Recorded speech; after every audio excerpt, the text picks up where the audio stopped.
Breaking news Hyderabad శివార్లలోని gut కేసుల్లో తీవ్ర ఉద్రిక్తతలు కొనసాగుతున్నాయి. మాజీ ఎంపీటీసీ గడ్డం మహేష్ హత్య కేసులో అనుమానితులు ఇంటి మీద దాడికి ప్రయత్నం జరుగుతోంది. జనం వందలాదిగా రావడంతో హైటెన్షన్ నెలకొంది. గడ్డం మహేష్ హత్య కేసును పోలీసులు పూర్తిగా నిర్లక్ష్యం చేశారనే ఆరోపణలు కూడా వస్తున్నాయి. ప్రధాన నిందితులను వదిలేస్తున్నారని, సంబంధం లేని వారిని ఇరికిస్తున్నారని ఆందోళన జరుగుతోంది. మన గట్కేసర్ మల్లేశం కేసు ఒకటి ఉన్నది, మిస్సింగ్ కేసు. మనకు మిస్సింగ్ కేసు రిజిస్టర్ అయింది. అయితే తర్వాత నిన్న మనం ఆ కేసు ఇన్వెస్టిగేషన్లో మనకు అతన్ని మన ఈ లాట్ లావాదేవీల్లో వాళ్ళ సేమ్ కమ్యూనిటీ వాళ్ళతోని ఇష్యూస్ ఉన్నాయి వాళ్ళకు. అందులో అతన్ని మాట్లాడదామని పిలిపించేసి 15th రోజు ఇక్కడ కొండాపూర్ అవుట్స్కట్స్లో ఉన్న డంప్ యార్డ్ దగ్గరికి తీసుకొచ్చేసేసి నైట్ ఇక్కడ పూడ్చిపెట్టారు. అది మన కేసు ఇన్వెస్టిగేషన్లో ఉదయం మనము గట్కేసర్ ఎంఆర్ఓ గారి ఆధ్వర్యంలో మనము డెడ్ బాడీని మనము తీయడం జరిగింది, ఎగ్జిమేషన్ చేశాము. తర్వాత టీమ్ ఆఫ్ డాక్టర్స్ మనం పిలిపించేసి టీమ్ ఆఫ్ డాక్టర్ సమక్షంలో పోస్ట్ మార్టం కూడా కంప్లీట్ చేయడం జరిగింది. ఫర్దర్ ఇన్వెస్టిగేషన్లో ఎవరెవరైతే ఈ కేసులో వాళ్ళు మన కంప్లైంట్ మనకు మిస్సింగ్ కేసు డిసీజ్డ్ అంటే చనిపోయిన మలేశం తమ్ముడు కంప్లైంట్లో అతను ఎవరైతే అనుమానితులు ఎవరైతే చెప్తా ఉన్నారో వాళ్ళందరినీ మనం కస్టడీలోకి తీసుకొని కేసులో మనం చేసి అది అందరినీ అరెస్ట్ చేసి కేసు ఇన్వెస్టిగేషన్ చేయడం జరుగుతుంది. ఎంపీటీసీ మన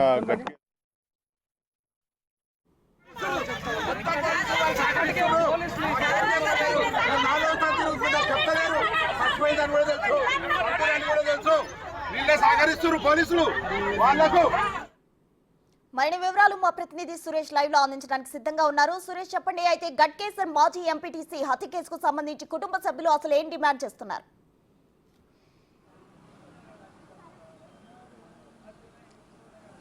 ఈ నెల 17వ తేదీన కనిపించకుండా పోయిన మహేష్కి సంబంధించి గట్కేసర్ పోలీసులకి ఫిర్యాదు చేశారు. మిస్సింగ్ కేసు నమోదు చేసుకొని దర్యాప్తు చేస్తున్నారు. కానీ హత్య జరిగింది ఆ రోజే. ఆ తర్వాత నిన్న బాడీని ట్రేస్ అవుట్ చేసి నిందితులు లొంగిపోయిన తర్వాత గుర్తించడం జరిగింది. పోలీసులు సరైన సమయంలో స్పందించలేదు.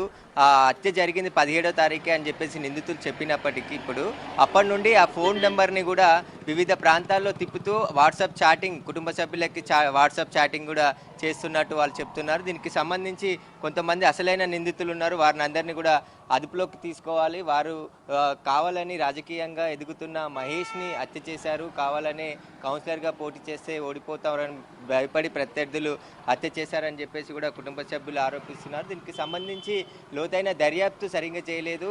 ఆ రోజే కంప్లైంట్ ఇచ్చిన రోజు ఇన్వెస్టిగేషన్ చేస్తుంటే వీరికి సంబంధించి నిందితులను పట్టుకునే వాళ్ళు, వారికి సంబంధించి ఇన్ని రోజులు లేట్ అయ్యే కాదని చెప్పేసి కూడా వాళ్ళ కుటుంబ సభ్యులు చెప్తున్నారు. ప్రస్తుతం ఈ గట్కేసర్లో ఉద్రిక్త పరిస్థితులు నెలకొనడంతో పోలీసులు భారీ బందోబస్తు ఏర్పాటు చేశారు. కొద్దిసేపటి క్రితమే మృతదేహాన్ని కూడా నివాసానికి తీసుకువచ్చి కుటుంబ సభ్యులకు అప్పచెప్పడం జరిగింది. మరికొద్దిసేపట్లోనే మహేష్కి సంబంధించిన అంత్యక్రియలు కూడా కుటుంబ సభ్యులు ప్రారంభిస్తారు. అయితే నమ్మించి పిలిచి ఇంటికి కొద్ది దూరంలోనే 200 మీటర్ల దూరంలో ఆఫీస్కి పిలిపించి కళ్ళల్లో కారం చల్లి ఆ తర్వాత కట్టెలతో కొట్టి హత్య చేసి అత్యంత దారుణంగా ఇక్కడ నుండి తీసుకెళ్లి కొద్ది దూరంలో డంపింగ్ యార్డ్ ఉంటుంది. ఆ డంపింగ్ యార్డ్లో జేసీబీ సహాయంతో పూర్తిగా మట్టి తీసి అక్కడ పూడ్చిపెట్టడం జరిగింది. ఆ నిందితులు లొంగిపోయిన తర్వాతనే ఈ విషయం బయటపడిందని చెప్పేసి కూడా కుటుంబ సభ్యులు చెప్తున్నారు. నిందితులని కఠినంగా శిక్షించాలి, ఇలాంటి దారుణంగా హత్య చేశారు, అసలు ఊర్లో అందరికీ మంచి చేసుకుంటూ తిరిగే మహేష్ని ఇంత దారుణంగా హత్య చేశారు కాబట్టి ఎవరైతే నిందితులు ఉన్నారో వారిని కూడా కఠినంగా శిక్షించాలని చెప్పేసి కూడా కుటుంబ సభ్యులు డిమాండ్ చేస్తున్నారు. ప్రస్తుతం మహేష్ బాడీని ఇక్కడికి తీసుకురావడం జరిగింది, కుటుంబ సభ్యులకు అప్పచెప్పారు. మరికొద్ది సేపట్లోనే అంత్యక్రియలు కూడా ప్రారంభిస్తామని చెప్తున్నారు. అయితే పోలీసులు ఇప్పటికే అనుమానితులనే ఒక 6 అనుమానితులను అదుపులోకి తీసుకోవడం జరిగింది. వారిచ్చిన సమాచారంతోనే డంపింగ్ యార్డ్లో మహేష్ మృతదేహాన్ని గుర్తించి అక్కడే తీసి పోస్టుమార్టం నిర్వహించి తహసీల్దార్ ఆధ్వర్యంలో డాక్టర్ల చేత పోస్టుమార్టం నిర్వహించిన తర్వాత ఇక్కడ బాడీని అప్పచెప్పడం జరిగింది. ఈ ఘటన పైన పోలీసులు కేసు నమోదు చేసి దర్యాప్తు చేస్తున్నాము.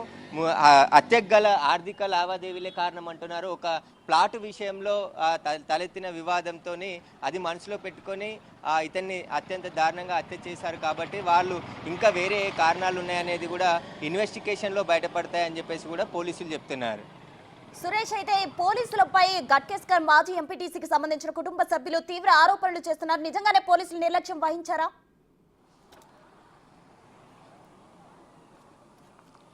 ఖచ్చితంగా, ఎందుకంటే 17వ తారీఖు మిస్సింగ్ కేసు ఇచ్చాము. ఆ రోజు ఆ పోలీసులు సరైన విచారణ చేసుంటే ఇప్పటి వరకే ఇన్ని రోజులు ఆలస్యం కాకపోయేది. ఎందుకంటే ఇప్పటికీ దాదాపు వారం రోజులు అంటే 5 రోజుల పైన కావస్తుంది.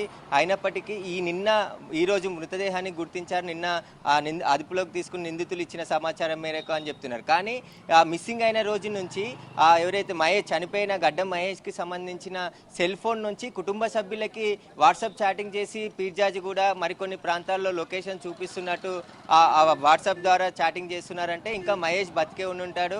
ఎవరైనా కిడ్నాప్ చేసి తీసుకెళ్లి డబ్బుల గిట్ల డిమాండ్ చేస్తున్నారా అనే కోణంలో కుటుంబ సభ్యులు కూడా పోలీసులకు చెప్పడం జరిగింది. కానీ మహేష్ ఎప్పుడు కుటుంబ సభ్యులకి సెల్ ఫోన్ ద్వారా వాట్సాప్ చేయడు. ఈ వాట్సాప్ వేరే వాళ్ళే చేస్తున్నారు. వేరే వారి ద్వారా లొకేషన్ ఫోన్ మిస్గైడ్ చేయడానికి ఫోన్ సిగ్నల్స్ అన్నీ కూడా తిప్పుతున్నప్పటికీ కూడా పోలీసులు అప్పుడే ఏదైతే ఫోన్ వాట్సాప్ నెంబర్ వస్తుందో ఆ ఇంటర్నెట్ ద్వారా వైఫై ద్వారా ఆన్ చేసి చాటింగ్ చేస్తున్నారని చెప్పేసి చెప్తున్నారు. కాబట్టి ఆ సిగ్నల్ని కనుగొని ఉంటే ఇన్ని రోజులు ఆలస్యం కాకపోయేది. అప్పుడే ఈ విషయం అంతా బయటకు వచ్చేది. మృతదేహాన్ని అప్పుడే బయటకు తీసేవాళ్ళు. కానీ పోలీసులకు సరిగైన రీతిలో స్పందించలేదు అని చెప్పేసి కుటుంబ సభ్యులు ఆరోపిస్తున్నారు. కానీ పోలీసులు అన్ని కోణాల్లో దర్యాప్తు చేస్తేనే నిందితులను పట్టుకునడంతో ఇప్పుడు ఈరోజు ఆ బాడీని ట్రేస్ అవుట్ చేయగలిగామని చెప్పేసి కూడా పోలీసులు చెప్తున్నారు. కానీ ఈ కేసులో మొత్తం ఎలాంటి సమాచారం ఉన్న ఇన్వెస్టిగేషన్లో బయటపడుతుంది. ప్రస్తుతం నిందితులను అదుపులోకి తీసుకున్నారు. ఇక్కడ జేసీబీ ఆపరేటర్, జేసీబీ ఓనర్ పైన కూడా పోలీసులు కేసు నమోదు చేయడం జరిగింది. వాళ్ళకి కూడా ఈ హత్య గురించి ముందే తెలిసి ఉంటుంది. ఎందుకంటే హత్య చేసిన తర్వాత ముందుగానే ప్రీ ప్లాన్గా ఇక్కడ నుంచి ఏదైతే అతన్ని పిలిపించిన ప్లేస్ దగ్గర నుంచి అక్కడే హత్య చేసి ఆ తర్వాత ఇక్కడ నుండి ఒక 2 కిలోమీటర్ల దూరంలో ఉన్న డంపింగ్ యార్డ్కి తీసుకెళ్లి ఒక పెద్ద గొయ్యి తవ్వి అందులో మహేష్ని పూడ్చిపెట్టడం జరిగింది. తర్వాత వాళ్ళు ఆ సెల్ ఫోన్ని తీసుకొని తిరుగుతూ వేరే ఏరియాల్లో తిరగడన్నట్టు గుర్తించడం జరిగింది. కాబట్టి ఇటు పోలీసుల పైన కుటుంబ సభ్యులు ఆరోపిస్తున్నారు. ఎందుకంటే ప్రత్యర్థులు ఎవరైతే తమకు సంబంధించిన కొంతమంది అనుమానితుల పేర్లు చెప్పామో వాళ్ళు ఎవరు కూడా పట్టించుకోలేదు. ఇప్పుడు నిందితులు వచ్చి లొంగిపోయిన తర్వాత విషయం బయటకు వచ్చింది. అప్పుడు సరిగ్గా స్పందించుంటే ముందే విషయం తెలిసేది. ఎందుకంటే 17వ తేదీనే హత్య జరిగిందని చెప్పేసి నిందితులు పోలీసులకు చెప్పడం జరిగింది. ఆ రోజే హత్య చేసిన అనంతరం కారులో బాడీని తీసుకెళ్లి అక్కడి దాకా తీసుకెళ్లారు. కాబట్టి వాళ్ళని అప్పుడే పట్టుకొని ప్రశ్నించుంటే ఇంత ఆలస్యం కాకపోయి ఉండేది అని చెప్పేసి కూడా వాళ్ళు చెప్తున్నారు. దీనికి సంబంధించి ఈ 4 నిందితులే కాదు, దీని వెనుకాల ఉన్నవారు ఎవరు, వీళ్ళతో చేయించింది ఎవరు, వారందరినీ కూడా బయటికి తీయాలని చెప్పేసి వాళ్ళు వేడుకుంటున్నారు. ఎవరైతే హత్యలో పాల్గొన్నారో వారిని కూడా ఉరి తీయాలని చెప్పేసి కూడా కుటుంబ సభ్యులు డిమాండ్ చేస్తున్నారు. Right, thank you Suresh. Sir నేను